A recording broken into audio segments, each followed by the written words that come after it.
بسم اللہ الرحمن الرحیم۔ میں اس وقت عالمی اجتماع کے پنڈال ازاخیل نوشہرہ میں کھڑا ہوں، جہاں پر ابھی ہمارا ضلعی امراء و نظماء کا اجلاس ختم ہوا ہے۔ میں ملک بھر بلکہ دنیا بھر کے جمعیت علماء اسلام کے کارکنوں اور تمام اہل اسلام کو یہ پیغام دینا چاہتا ہوں کہ عالمی اجتماع اس وقت 7، 8، 9 اپریل کو جو منعقد ہو رہا ہے، اس کے انتظامات کے تمام تر مراحل جو ہیں تقریباً کمپلیٹ ہو چکے ہیں۔ اس وقت 10,000 کنال اراضی پر اس وقت اسٹیج، پنڈال، طعام قیام گاہ، کینٹین، باتھ روم اور جتنی بھی ضروریات ہیں اس پر کام تیزی سے جاری ہے، اور انشاءاللہ العزیز 2 یا 3 اپریل تک تمام انتظامات اختتام کو پہنچ جائیں گے۔ لائٹس کا انتظام بھی چل رہا ہے، لاؤڈ اسپیکر ساؤنڈ سسٹم کا انتظام بھی انشاءاللہ حوالے کر دیا گیا ہے، ٹینٹوں اور قناتوں کا انتظام بھی حوالے کر دیا گیا ہے۔ ہم نے اس وقت تمام شعبہ جات کے نامزد لوگوں کے حوالے کیے تھے، اور الحمدللہ وکلاء کے حوالے سے بھی، طلباء کے بھی حوالے سے بھی، وحدت اساتذہ کے حوالے سے بھی، خواتین کے اجتماع کے حوالے سے بھی،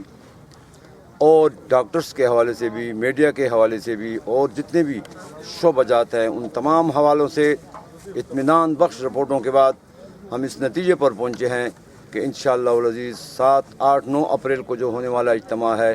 یہ دنیا کی تاریخ کا ایک بہت بڑا منفرد عظیم الشان اجتماع ہوگا، اور اس اجتماع میں لاکھوں کی تعداد میں پورے پاکستان سے لوگ جوک در جوک شرکت کریں گے۔ اس اجتماع کی خاص بات یہ ہے کہ ہمارے اور آپ کے بلکہ پوری دنیا کے عالم اسلام کے ہیرو جو ہیں امام کعبہ عبدالرحمن سدیس انشاءاللہ العزیز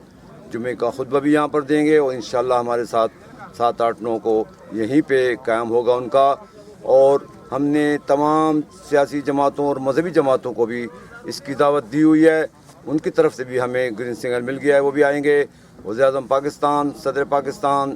گورنرز اور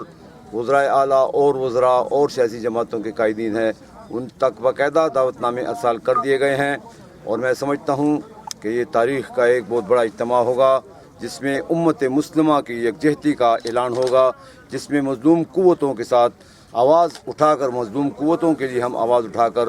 دنیا کفر پر یہ ثابت کریں گے کہ پوری امت مسلمہ ایک ہے، پوری انسانیت ایک ہے، ظلم اور جبر کے خلاف ہم اس ملک میں امن کے لیے کوشش کر رہے ہیں، ہم اس عالم اسلام میں امن کے لیے کوشش کر رہے ہیں۔ جو ظلم ہو چکے ہیں انشاءاللہ العزیز 7، 8، 9 تاریخ کے اجتماع کے بعد اب کوئی کسی قوت کو کسی کے خلاف جبر کرنے کی اجازت نہیں دی جائے گی۔ ہم اس دنیا میں امن چاہتے ہیں، ہم اس خطے میں امن چاہتے ہیں، ہم پورے مشرق وسطیٰ، ایشیا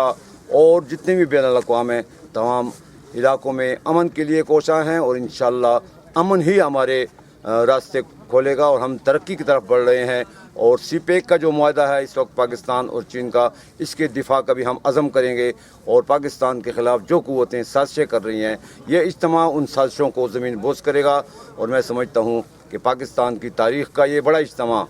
بلکہ دنیا کی تاریخ کا یہ بڑا اجتماع ایک نئی راہیں متعین کرے گا، مسلم امہ کے لیے بھی، عالم اسلام کے لیے بھی، پاکستان کے مظلوم قوموں کے لیے بھی۔ انشاءاللہ العزیز اللہ جل شانہ ہمارا اور آپ کا حامی و ناصر ہو۔